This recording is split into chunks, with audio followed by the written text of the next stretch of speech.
History isn't a straight line, it is a series of leaning dominoes. In 1914, the world was at peace until a single gunshot in Sarajevo. Ignited a global inferno that no one saw coming. Today, in 2026, the world looks at the Middle East with that same haunting sense. We often call this region the world's tinderbox, a place where ancient history, modern energy needs, and superpower rivalries are packed so tightly. A single spark doesn't just start a fire, it starts a chain reaction. But how exactly does a regional conflict transform into World War III? It happens in stages.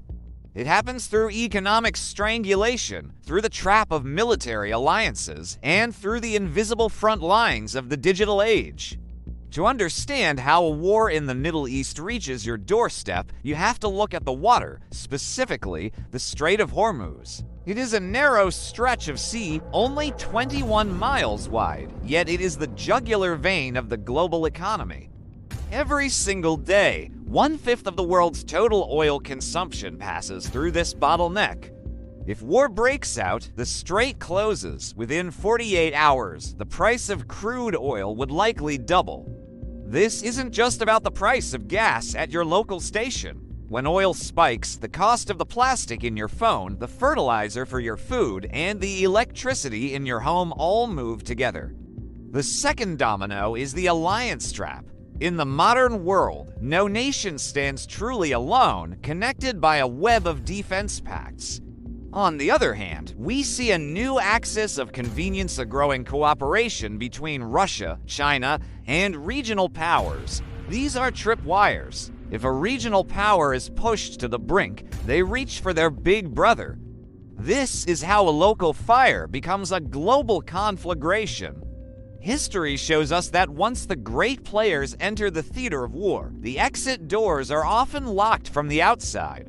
While we imagine tanks and trenches, a modern conflict begins in the shadows. This is the invisible war. Imagine waking up to find your bank account inaccessible because global servers have been hit by a massive cyber attack.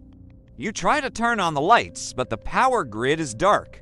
You try to use GPS, but the satellites have been jammed. These aren't scenes from a movie. They are standard operating procedures for modern warfare to create domestic chaos. In this war, the front line is your internet router and your local hospital. Finally, we must address the ultimate domino, the nuclear shadow. The temptation to use tactical nuclear weapons to force a ceasefire becomes a terrifying strategic reality. Military planners call this escalate to de-escalate. One strike invites a response, and the ladder of escalation is climbed in minutes. The path to conflict is not a fate, but momentum. Every choice made by a diplomat moves us one step closer or one step further from the edge. The question is how we stop the momentum before the last domino falls. Because in this scale, there are no winners, only silence. Only those who survive to see the silence